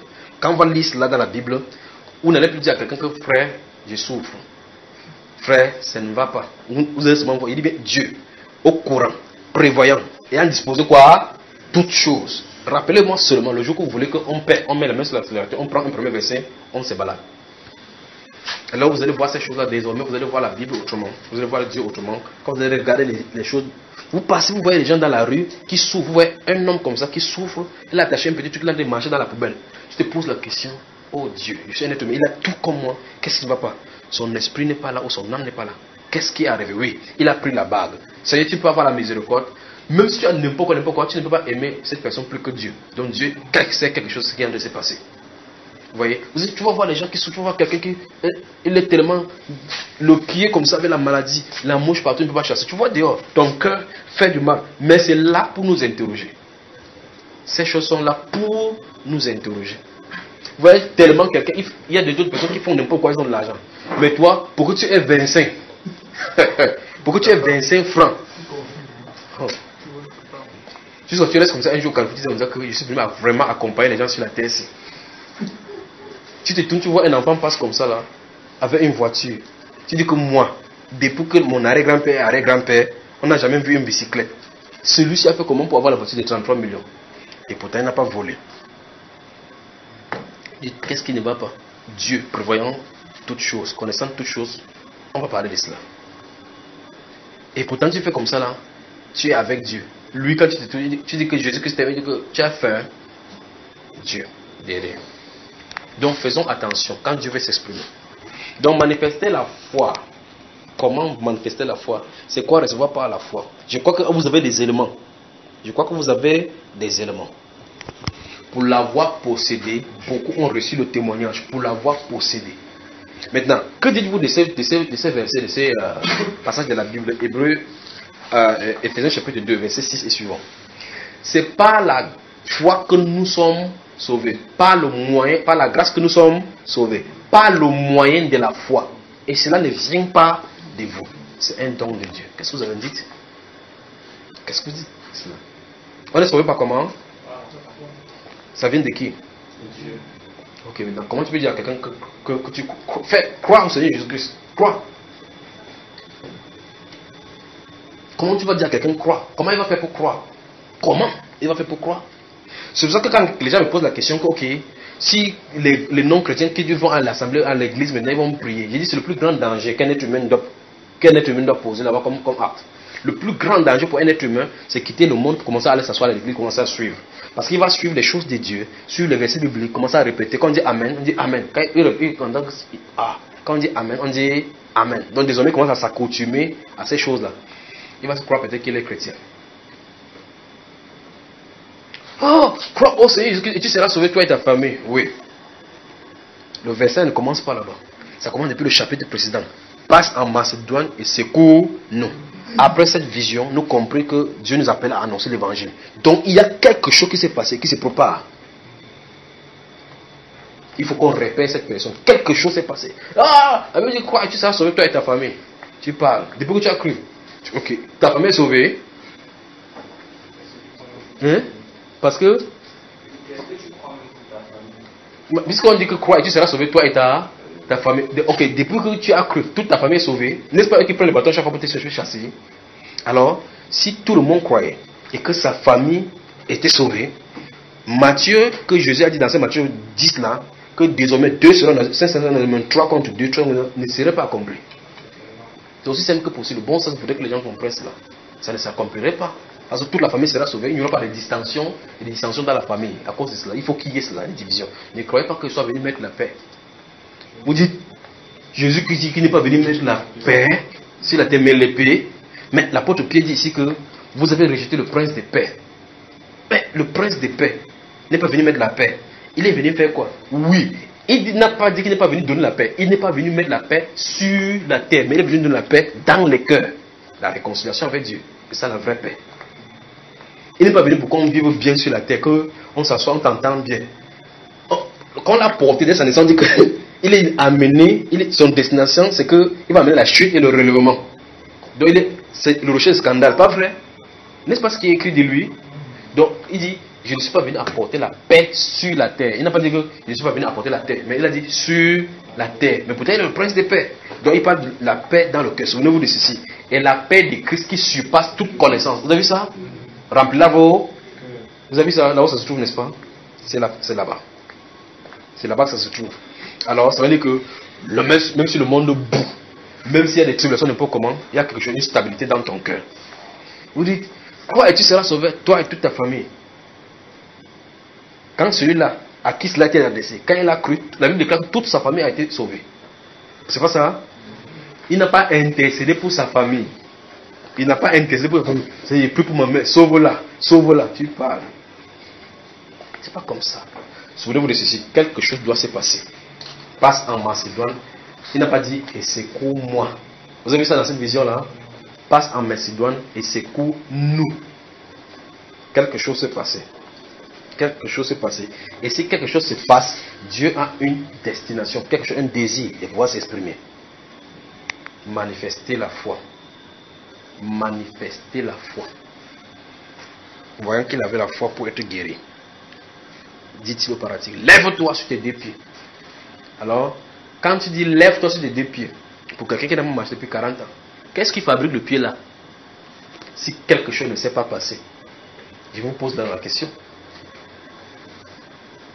Vous voyez ça, frère? Ces choses, ne comprenons pas cela. C'est ça, c'est d'où est sorti donc la doctrine de la confession de la foi là. Où on croit qu'en disant, en répétant ça, quelque chose va finalement finir par se produire. C'est ça, c'est le fait qu'on n'ait pas compris cela.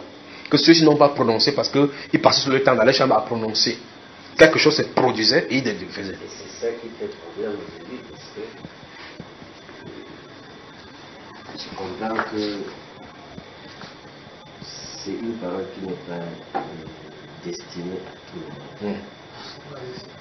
Mais on passe le temps à la réciter. Parce que quand tu regardes par exemple là où Jésus dit tout ce que vous demanderez par la foi dans la prière, croyez que vous avez reçu, vous le laissez accomplir. Oui.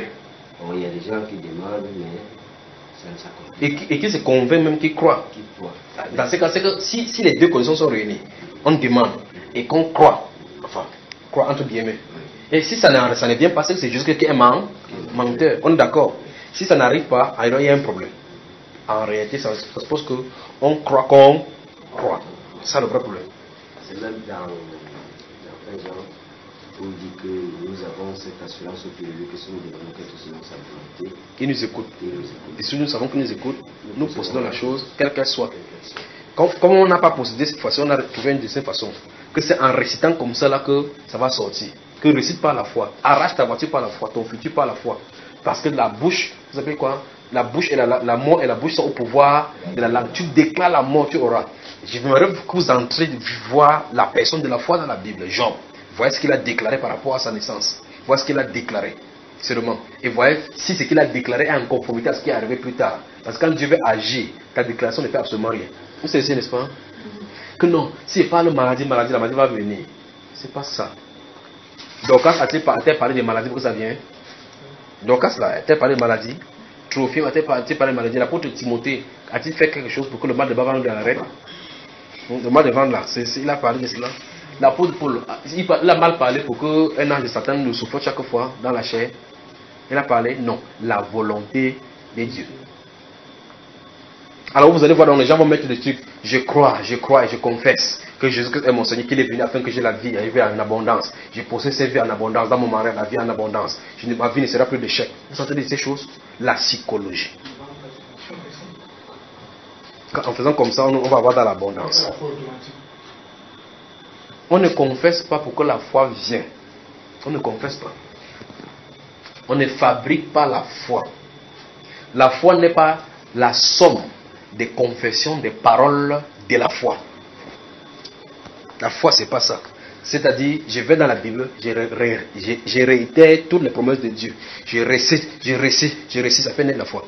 Va là-bas, tu vas voir Sarah qui a enfanté, l'autre qui a enfanté, l'autre qui a enfanté, l'autre qui a enfanté, et même la série va enfanter 7 fois. Récite cela. Et puis elle enfant, on voit. Tu réussis, ça parle de spermatozoïde, non? Si c'est l'azoospermie, ça transforme l'azoospermie.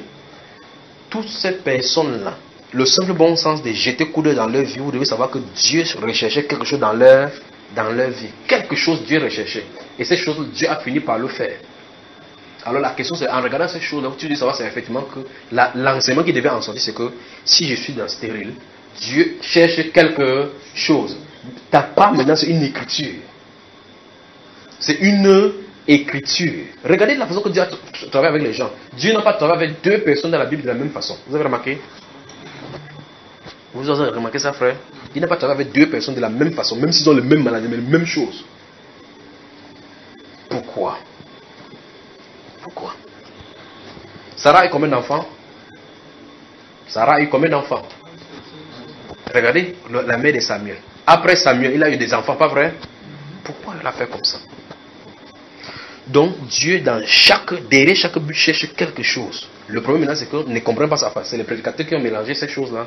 Ne comprennent pas ces choses. Si je suis stérile aujourd'hui, enseigner comme Sarah. Ok, comme Sarah. Toi, tu as 35 ans, Sarah avait 90. Comme Sarah, ok, comme Sarah. Il te laisse encore, tu as 50. Tu dis, Seigneur, comme Sarah, mais il a dit d'avancer comme Sarah. Et tu as peur maintenant. Là. Quand ça ne va pas maintenant, ça ne va pas. On quitte maintenant, on change d'église, on dit chez le pasteur, ça ne marche pas. Qu'il n'est pas puissant. On commence à croire, c'est là que vous comprenez effectivement que en réalité la personne ne croyait pas. Parce que la personne croyait, devait savoir que ce n'est pas le pasteur qui est le problème. Que c'est une histoire de Dieu et de cette personne. Pas vrai? Comme Sarah, Seigneur, tu vas me donner l'enfant. Sarah avait 90 ans. Et on chante ça en voulant que c'est à 90 ans. Mais tu as 40 ans seulement. Il reste encore combien? 50 ans. Pour que ça soit exactement comme Sarah. Vous dites, Seigneur, oh, cet homme-là de la poule de Bethsaida, il était malade. Vous savez combien de temps il était malade? 38 ans. Ça fait 2 ans qu'il est sur le pied. Il te manque combien? 6 ans. Alors la question, on ne devait pas prier comme ça. On ne devait pas prier comme ça. On devait plutôt prier que le Dieu qui a fait ces choses, je crois que tu es vivant pour le faire encore aujourd'hui. Qu'est-ce qu'il y a pour mon cas? Pour mon cas, c'est comment? Vous dites comme Sarah, si on veut appliquer pour le cas de Sarah, attends donc 90 ans. Quand tu penses seulement ton âge que tu as là maintenant, tu ajoutes l'âge qu'il faut pour arriver à 90 ans. Et là, à partir de ces moments-là, tu vas commencer à voir comment à 50 ans, On dit que Dieu existe, tu dis non, il n'existe pas. Pourtant, tu avais dit comme Sarah. C'est seulement bon dans la Bible de l'histoire. Pourquoi on dit, on lui a donné la promesse à accomplir pendant 25 ans. Tu finis de dire comme ça, peut-être que je vais mon miracle aujourd'hui. Exercer la foi n'est pas du domaine humain. Exercer la foi n'est pas du domaine humain. L'exercice de la foi en réalité c'est poussé par le Saint-Esprit. L'exercice de la foi c'est en réalité être poussé par le Saint-Esprit. Je vous ai posé la question tout à l'heure. Cette femme de Luc chapitre 8 l'a dit, s'il ne parvient seulement à toucher le bord de son vêtement, qui lui a dit qu'en faisant ça, ça va marcher? Voilà, n'est-ce pas? Ma fille, ta foi t'a sauvé. Comment ça, ta foi t'a sauvé? Qui lui a donné ça?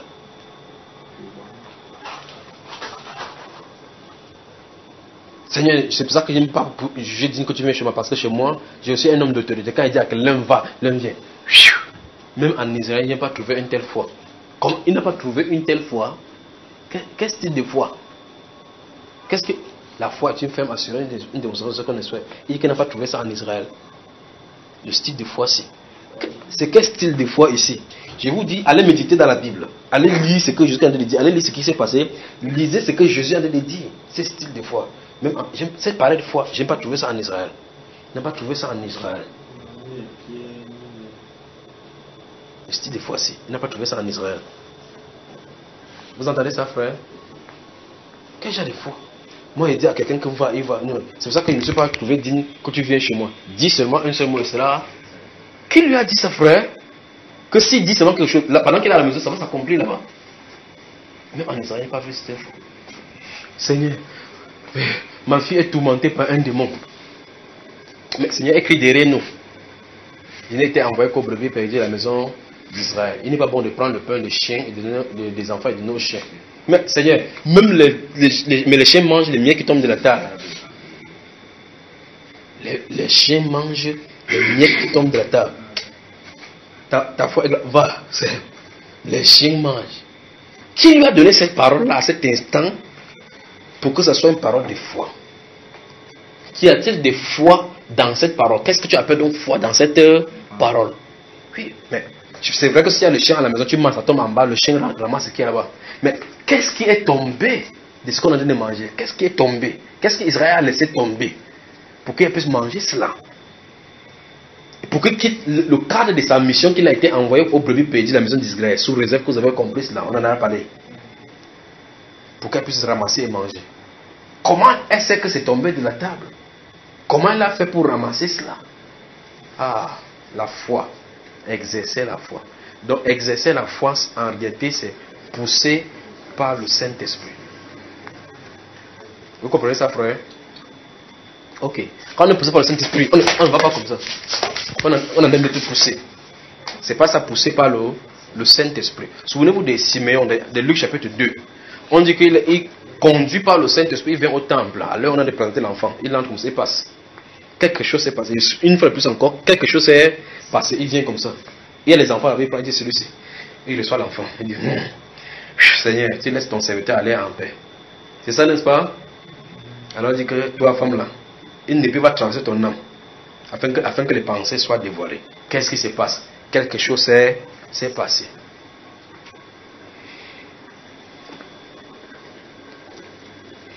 Donc, tous ceux qui se laissent gouverner par le Saint-Esprit, vivront de vie en vie dans la foi. Tous ceux qui se laissent gouverner par le Saint-Esprit vivront de vie en vie par la foi.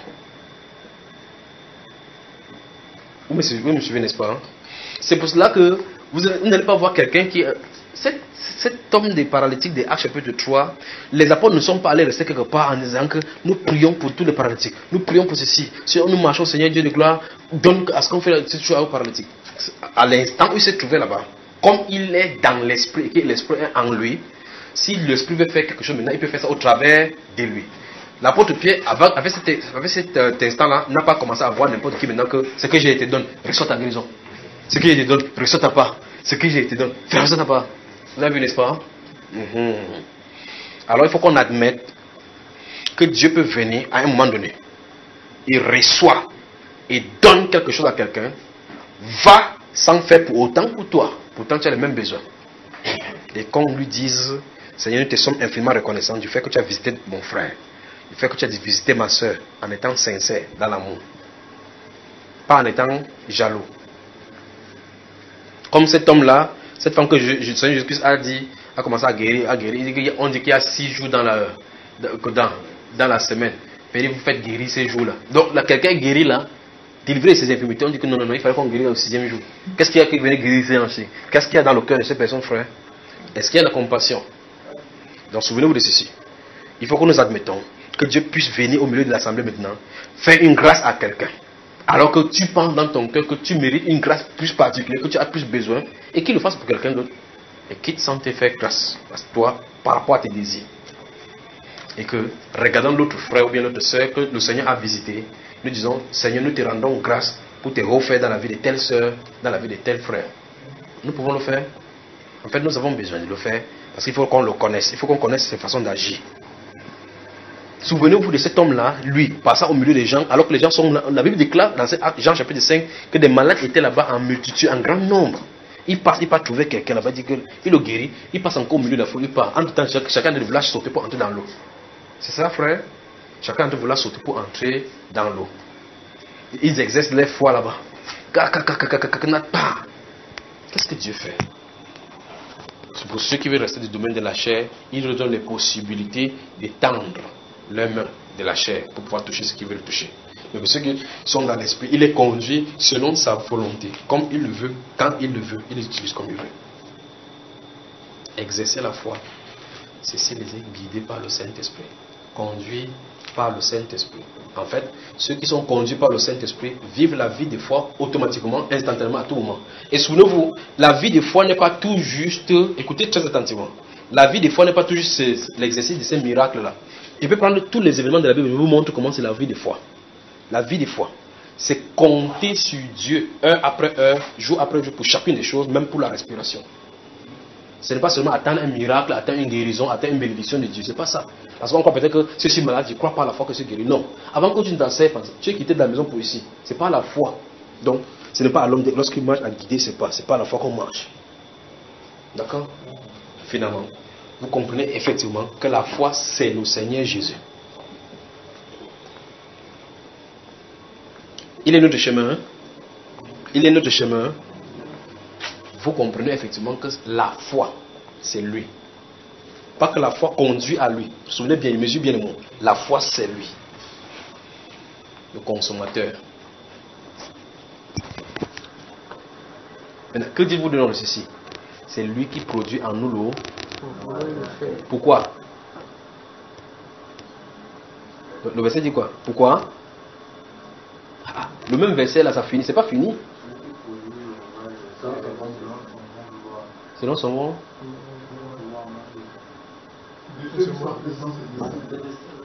Ok. Donc vouloir, plaisir, ainsi de suite. Donc ok. C'est-à-dire quoi? Il produit en nous le vouloir et le faire. Pourquoi?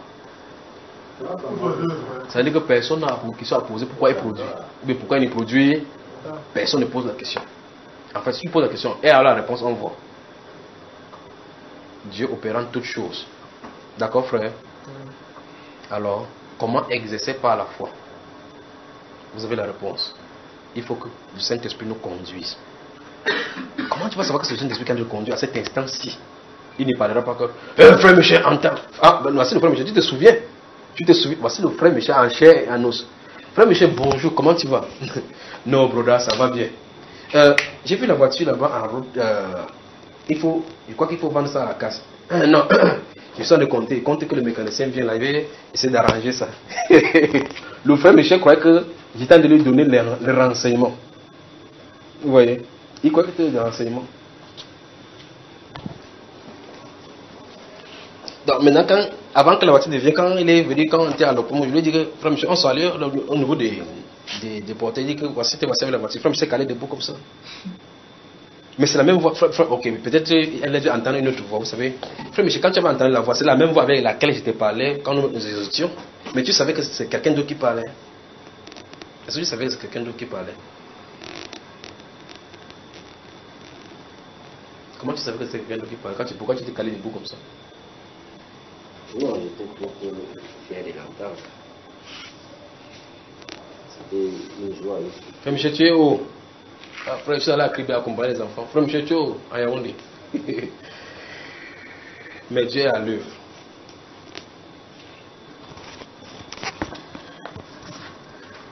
En réalité, on est conditionné à ce qu'on dit. Ainsi parle le Seigneur. C'est pour ça que faites attention de discerner. De discerner. Qui parle. Si vous savez qui parle, vous pourrez ou bien vous ranger. Si vous savez qui parle, vous pourrez bien vous ranger. Vous ranger. Il y a cette soeur-là qui a les dettes qui est venue à la maison. Elle est sortie du travail, venue à la maison, pleurant. Elle dit que je suis mort, on va me tuer. Il dit, viens, on va prier. Mais c'est quand même curieux. Lorsque nous nous mettons à genoux, prions, nous, Seigneur, tu as dit que quiconque invoque ton nom sera sauvé. Qu'il n'y a point de détresse, qu'il n'y a point de confusion lorsqu'on t'invoque. On dit, Père, nous t'invoquons. Souvenez-vous de ceci. C'est ça qui fait que quand on se réunit pour prier, je ne sais pas si les gens comprennent ces principes. On se met à genoux, on prie. On prie. Au nom de, souvenez-vous, quand les gens qui viennent chez moi, ils savent que c'est dans la chambre qu'on prie. Au chevet de mon lit, en bas là, on met les genoux par terre là. On prie. Il dit, ma soeur, reste ici. Suivant, on va voir sa volonté maintenant. Tu es d'accord? Oui. Père, guide-nous maintenant au nom du Seigneur Jésus-Christ. Amen. Ma soeur, tu peux croire que le Seigneur va agir? Oui. Elle a 2 jours pour que les... Vous savez, dans la Bible, on dit, cette femme-là est venue voir Élisée que le créancier va m'arrêter. 2 jours pour que le créancier vienne l'arrêter. 2 jours.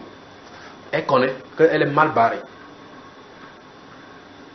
Mais voici la solution. Rentre demander pardon à ton mari. Dis-lui que désormais, quand Dieu va résoudre ces problèmes-ci là, parce qu'il va résoudre, quand il va résoudre ces problèmes-ci, je ne prendrai aucun engagement concernant les finances sans plus de recevoir de toi comme autorité. Je reconnais que tu es l'autorité, tu dois gérer tout chose et tu as le dernier mot. Pas la solution. C'est tout ça, frère Junior.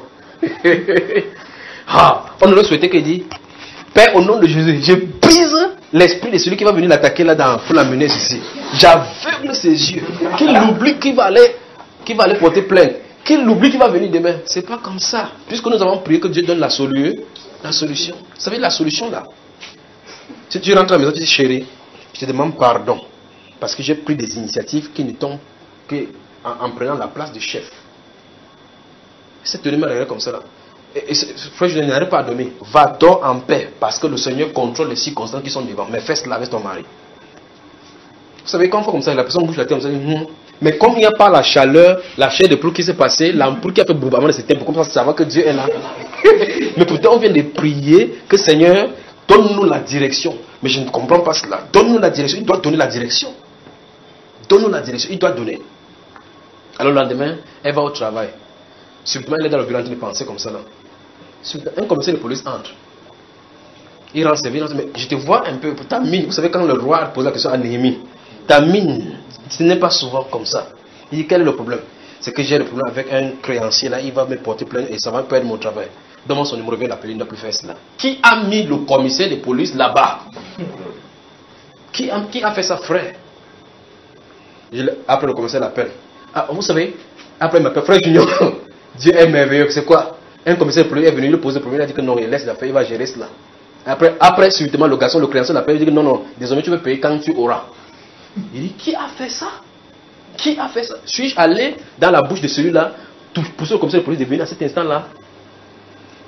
Deuxième jour après l'appel, on va frère Junior, tu entends, c'est le sourire, mais ça contraste avec les gens de croyance qu'on avait sur place. Frère Junior, il dit, c'est quoi? L'autre créancier a dit qu'il laisse comme ça, il ne paye pas la dette là. Qui lui a dit qu'il te fasse laisser la dette? Dieu. Il faut qu'on fasse attention. Homme de Dieu, ton serviteur craignait Dieu. Il lui dit, ton serviteur, mon mari craignait Dieu. Il avait la dette et puis maintenant le créancier veut prendre le mari. Qu'est-ce que cherche la direction? Comment s'en sortir? Que veux-tu? Qu'as-tu dans la maison? Je n'ai que le reste d'huile. Ok. Va au dehors, demande les gourdes, les vases en grand nombre et n'en demande pas en petit nombre. Est-ce qu'il a dit que demande 100? Il a dit 200, 1000. Il dit n'en demande pas en petit nombre. Donc le nombre c'est elle qui fixe. Tu décides de demander à tout doigt là. C'est que ton miracle tu as limité à tout doigt là. Il est parti, demander. On lui a dit deuxième instruction. Souvenez-vous, je vais encore vous prêcher sur écouter l'instruction de l'esprit. savoir écouter l'instruction de l'esprit. Parce que beaucoup de personnes ont des problèmes à cause de l'instruction de l'esprit. Alors elle est allée demander. L'autre instruction dit que entre toi et ton enfant, ferme la porte sur vous. Il fallait qu'elle ferme la porte sur elle. On a demandé de la goutte, on ne dit pas combien de vases elle a demandé. Elle a dit que donne, elle met. Comment quelqu'un, je ne sais pas si vous pouvez saisir ça, elle a une petite quantité d'huile. Elle verse dans l'huile. Une petite quantité ici. Elle verse dans le vase. C'est plein. Quand c'est plein, on met le côté, on dit que donne. Elle donne. Jusqu'à qu'un temps, elle a tendu encore la main à ses enfants que donne. L'enfant dit qu'il n'y a plus de vase. On dit et l'huile s'arrêta. Donc, c'est le nombre de bidons qui n'était plus, qui a limité l'huile. Elle est venue demander la direction. Elle vient chez l'homme de Dieu, dit voici l'homme de Dieu, il fait ce que tu avais dit, il y a l'huile. L'être humain normal doit se poser la question d'où vient cette huile-là. Comment un petit huile que j'ai à la maison, personne n'a prié sur ça. On a seulement dit, juste en verser ça, c'est plein. Même en versant le premier couvercle, ça entre. Ça ne fait qu'entrer, alors qu'il y a un petit ici. C'est un problème déjà pour un être humain. Alléluia. Nous parlons de la foi. La foi, c'est que quelque chose doit se passer. Alors il a dit que va, vends cela, donne le créateur, le reste vit avec. Nous parlons de l'huile d'olive là. Le petit 1 litre, c'est 7000 francs CFA à notre époque-ci. Elle a des quantités à la maison. Donc subitement, elle devient maintenant la fondatrice des huiles. Lui finit partout, vous venez chez elle, finit. La direction du Seigneur. Tu ne peux pas contrôler les circonstances en tant que Dieu. Parce que c'est lui ce qui doit contrôler. Alors, si nous invoquons son nom, je peux vous donner tas de témoignages comme ça. Tas de témoignages. Beaucoup de personnes viennent comme ça, on leur donne les instructions, ils ne suivent pas. Ils ne suivent pas. Parce qu'ils auraient souhaité que quand ils viennent, que frère Junior, j'ai tel problème avec personne. J'ai dit, je brise ces problèmes au nom de Jésus. Fais la main comme ça, pour comprendre que j'ai brisé. J'ai dit, je brise à haute voix. Pour qu'ils comprennent que le problème est brisé. On est conditionné comme ça. On est conditionné comme ça. Parce qu'on est déjà allé chez les pasteurs, on prie toujours dans nos oreilles jusqu'à ce qu'on entende que les prier fort. C'est-à-dire que si on ne prie pas fort, on ne sait qu'on n'a pas prié. Les gens ne savent pas que tu peux partir comme ça. Bonjour. D'autres viennent encore s'asseoir à côté de moi. Ils disent, frère, je n'ai pas tes problèmes. J'ai fait comme s'il n'a pas compris. Je suis en train de suivre. On a parlé d'autres choses. Mais pourtant, depuis, alors qu'il a parlé des problèmes, je suis en train de prier. Mais il entend qu'il dit que, Seigneur, quel est son problème? Seigneur, quel est son problème? Il dit quoi que c'est en disant avec la bouche ici qu'on entend chez Dieu. Ils attendent que, ou bien quand quelqu'un vient à la maison, ils attendent que quand il dit comme ça, que frère, je suis venu comme ça pour tes problèmes. Ouais, quand quelqu'un vient comme ça, il fait la tête comme ça. Pour que tu comprends que son problème est trop dur.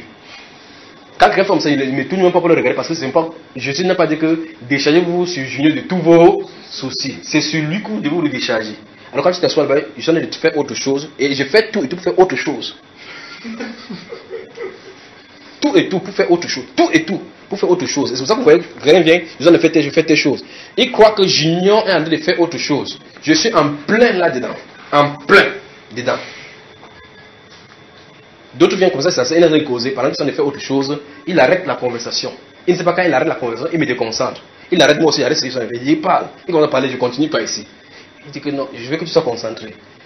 Alors, il ne comprend pas. C'est ma femme qui connaît bien ceci. Quand tu es en train de parler avec moi, je reste tranquille comme ça, c'est le plus grand danger. Il ne t'écoute même pas du tout. Quand tu es en train de parler, il te fixe comme ça, il ne te regarde pas. Quand il te regarde comme ça, je reste tranquille avec toi. Ma femme connaît quand elle commence, je suis en train de faire comme ça. Il fait comme ça un temps. Après il dit que viens. J'étais à Yaoundé, je suivais quelque chose à Yaoundé. À Yaoundé, je suivais comme ça là. Donc tu parles là. Donc c'est mieux que je fasse autre chose, le temps de te surveiller. Ils ne savent pas. Après tu te tournes, tu dis que la chose c'est telle chose. Il dit facile comme ça. Il voulait que ça soit compliqué. Quand tu dis que lave-toi dans l'eau, tu fais 7 fois, après tu fais le mouvement 7 fois. Pour que tu saches que c'est comme ça. Donne-moi le CD, il y a un CD que je vais mettre dans la nuit, mieux que ça suit, que ça prie fort. Vous savez, lorsqu'il y avait prêché à Radio Bonne Nouvelle sur Blessed Afternoon, il y a le frère Émile, le colonel qui était avec nous. Un monsieur a appelé à la radio, il dit, pasteur, j'ai un problème. Il dit que c'est quoi? Il dit que j'ai des problèmes dans ma maison, je ne sais pas comment faire. Il s'attendait à ce qu'il dit, viens. Pendant qu'il disait comme ça, il priait à la maison, il demandait au Seigneur, est-ce qu'il peut me déplacer? Il dit, déplace-toi. Il dit, j'arrive. On a pris le frère Émile, comme le frère Émile est grand de taille, je suis allé avec le frère Émile dans la voiture militaire. On a roulé, il est à Boya. On est allé à Boya, il savait exprès. Vous savez comme il le frère Émile est grand de taille. On est venu avec la voiture, avec la femme du frère Émile, il y a moi de ce côté-ci. On arrive, je suis petit comme ça. Le monsieur voit, quand il voit le frère Émile directement s'asseoir, je n'ai pas passé, c'est que s'il parle avec ma voix, il va savoir que c'est lui qui parle à la radio. Je reste tranquille, il guette le frère Émile, il guette. Le frère Émile guette. Dans sa tête, il ne sait pas qui est le pasteur. Comme le frère Émile avec sa grosse Bible, il dit que, frère, quand il a dit frère, regarde le frère Émile dit que c'est pas moi, c'est lui là-bas.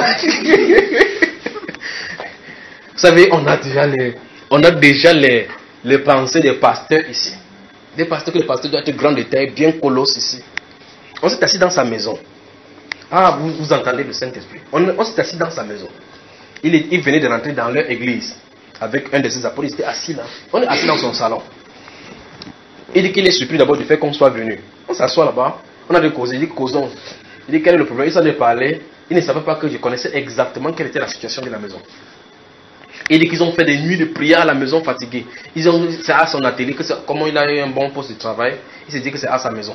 Quand il dormait, lui, il avait la chaleur, il pouvait rester comme ça. Il a un peu comme on a mis sur une flamme. Il y a une flamme en bas, ça allait de chauffer tout son corps. On s'est assis là. Il y a des choses que Dieu fait que c'est inouï. Il dit bien inouï. Si c'est pour réfléchir, vous allez réfléchir 400 millions de fois, vous ne passerez pas à côté de ces choses-là. Vous ne passerez pas à côté. On s'est tenu là. J'ai dit le problème n'est pas dans ton bureau. Ce n'est ni parce que tu as une maison, ni parce que tu as eu un travail. Ses yeux sont d'abord sortis comme ça, les apôtres sont sortis comme ça, c'est sorti comme ça. Vous savez, quand dans les films, les yeux de certains sortent d'abord, ça va devant avant de rentrer encore comme ça. Là. Il dit c'est quoi? Il dit, dans les années, je crois, il avait donné, en 1900 quelque chose, dans les années 1918-1916. 1918-1916. Parce que le terrain lui a été donné, il a construit la maison là-bas. Donc, au terrain, au travail, on lui a, vous savez les avantages des services. On lui a donné le terrain comme ça, parce qu'il a eu le travail, on lui a donné le terrain de construire sa maison, il a construit sa maison. Il dit, depuis qu'il a construit cette maison-ci, il dort, c'est moi ce qui souffre ici à la maison. Tu dors au lit, tu te retrouves au sol. Il dit, c'est quoi le problème? On a fait les nuits de prière, jeûner ici. Ces choses sont bonnes. Mais le plus grave que les chrétiens manquent, c'est dans chaque situation, ils manquent de trouver quelle est la réalité. C'est que Dieu, c'est qui est la cause. Quand on trouve la cause de quelque chose, vous pouvez faire ce qu'il en est. Alors le jeûne et prière ne servira à rien. Je suis tenu là. Je lui ai dit qu'en 1916, lorsqu'il y avait la guerre déclenchée, un démon est sorti du ciel. Là où il a chuté, c'est sur ce terrain. Il a pris possession de ce terrain où tu te trouves. Les yeux se sont ouverts comme ça là. Même si mes yeux, quand c'est sorti là, c'était sorti comme ça. Les yeux sont sortis comme ça. L'apôtre qui était là-bas avalé la salive 3 fois, mais regarde comme ça là. Que j'imagine que quand tu avales la salive, tu vois ici, non? Tu vois comment le cou monte avant de descendre. Comment le frère me persécute comme ça. Alors, il me regarde comme ça, il regarde, ma femme me regarde pour voir si je suis sérieux de ce que je viens de dire. Alors qu'est-ce qu'il faut faire? Le démon ne dérangera pas quelqu'un tant que tu n'es pas dans le camp de Dieu. Tu ressens ça justement parce que tu es en Christ. C'est pour ça que ton esprit, son esprit, avec lui, ça ne collabore pas. Les autres peuvent dormir comme ça. Ils dorment là-bas, ils travaillent sur lui, il est là. Qu'est-ce qu'il faut faire, frère Junior? Il n'y a pas grand-chose à faire. Prends la main de ta femme, arrête la main de ta femme, sors, oui. Parcours le terrain, comme Abraham a parcouru, jusqu'à ce que tu fais. Il vous a raconté ça? Il ne vous a pas raconté? Il t'avait raconté. Mais qu'est-ce qu'elle a dit? Qu'est-ce qu'elle en a dit, Dylan et son mari? Ils ont dit quoi par rapport à ça? Ils voulaient dire quelle était leur espérance. Quand ils ont vu ça, ils ont dit quoi donc?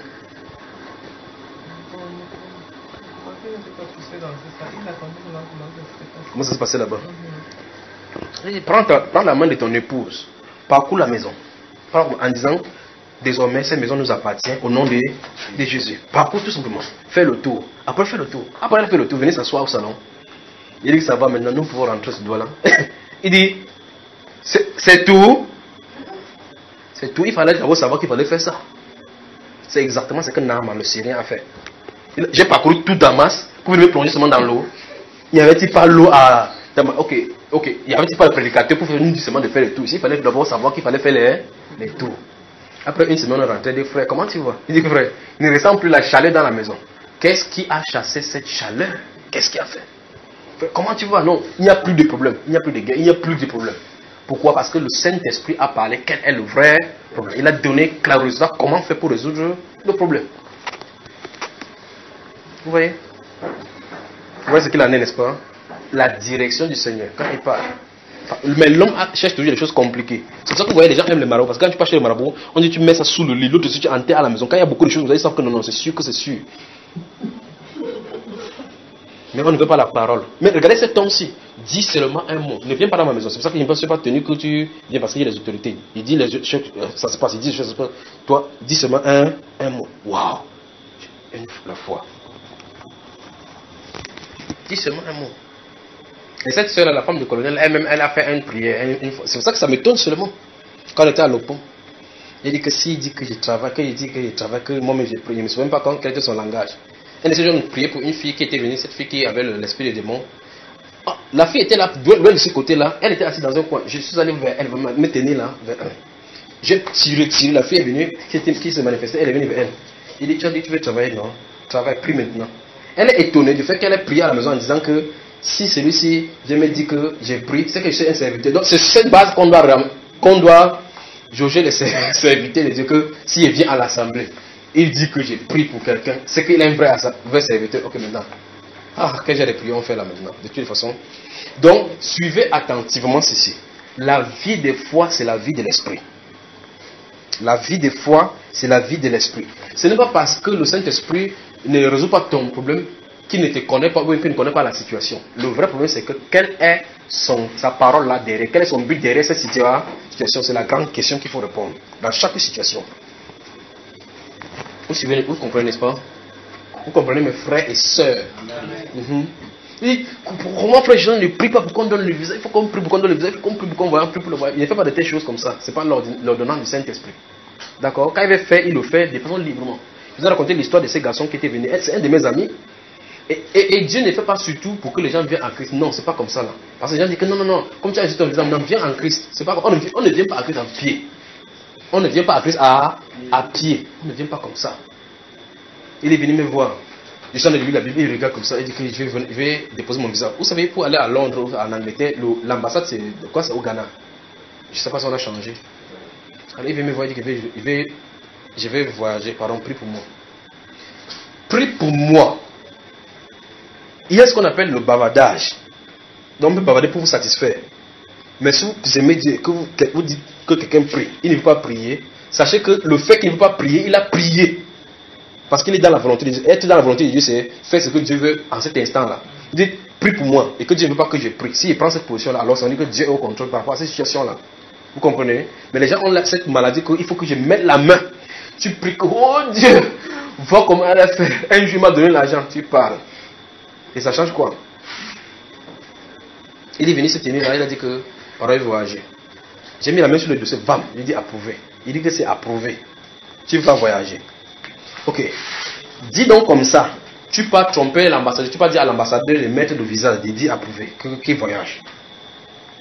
Alors il est allé, il l'a déposé, je ne sais pas combien de mois ça a fait. Un jour, il rentre de Yaoundé, on l'a appelé à Yaoundé, il a pris son dossier, il m'a envoyé un SMS, j'ai lu le SMS, il dit que je vois qu'il veut passer toute ma vie au Cameroun. J'ai dit c'est quoi? Il dit que ça a été désapprouvé. Il dit que dès que je descends le bus, viens à la maison. Il dit ça, il vient, on s'assoit à la même position. Je regarde le dossier, je vois toujours approuvé. Frère, vous devez voir quelque chose. Je regarde le dossier, je vois approuvé. Mais quand il regarde comme ça, je vois désapprouvé. Ça veut dire qu'il y a deux là. De l'autre côté, bon, vous comprenez tout ce que vous voulez. Je regarde ici, je vois approuvé. Je regarde ici, un cachot dit rejeté. Comment vous pouvez faire que rejeté devient approuvé? Mais voilà devant lui. Pendant qu'il a des plantations, il sondait l'esprit. Qu'est-ce qu'il faut faire, Seigneur? Qu'est-ce qu'il faut faire, Seigneur? Il dit pas, Seigneur, qu'est-ce qu'il faut faire? Oh, un dessin. Oh, j'efface avec le bureau, efface, et puis il part, il voyage, on voit. Il faut que Dieu donne quelle est la solution. Alors on s'est tenu là, la solution est venue. Il dit, tu as vu le papier, c'est sur lequel on a écrit rejeté. Il dit oui. Retire ces papiers et renvoie, reconstitue le dossier, renvoie. Vous savez, chaque fois que cette solution-là sort, c'est toujours bizarre. Retire ces papiers, reconstitue le dossier, le même dossier, renvoie là-bas à l'ambassade. Et retire ces dossiers. Le papier, on a écrit que rejeté. Que voici pourquoi nous avons rejeté. Retire cela. Reconstitue le papier, le dossier et renvoie. Il reste debout, il me regarde comme ça longtemps. Vous savez, chaque fois qu'il voit ces choses, il voit toujours la Bible. C'est un peu comme c'est Naaman, justement, regardez Élisée comme ça, il dit que, quoi, son serviteur dit que, mais, il croit qu'il devait sortir, vous voyez ce que Christian lui dit, non? Il croit qu'il devait sortir, agiter sa main à gauche, agiter à droite, et la lèpre disparaît. Si tu connais comme ça, donne à quelqu'un qui agite, alors on voit que ça quitte. Il m'a regardé comme ça, il dit que s'il n'a pas encore fait ça, ça va encore être 120 000 qu'il veut perdre comme ça. Vous savez, c'est sorti ainsi. Soit tu choisis, tu manges les 120 000, tu passes la vie ici au Cameroun, ou tu donnes les 120 000, tu voyages. Il m'a regardé encore 2 minutes, il dit que j'envoie. Il a fait la prochaine fois encore qu'il rentre à Yaoundé, il envoie un SMS. J'ai eu le visa. Je pose la question, qu'est-ce qui s'est passé? Qu'adviendrait-il s'il ne le faisait pas? venait-il? Il est presque 10 ans maintenant là-bas. Qu'advenait-il? Les instructions. Donc, vivre la vie des fois, c'est la vie de l'esprit.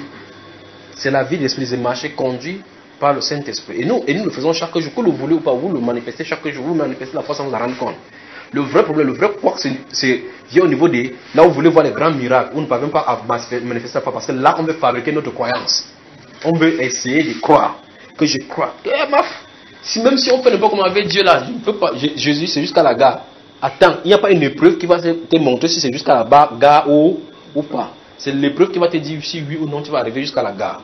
C'est cette épreuve là qui va te dire si oui ou non tu as la foi. Amen. Donc maintenant, il peut commencer la prédication de la soirée, n'est-ce pas?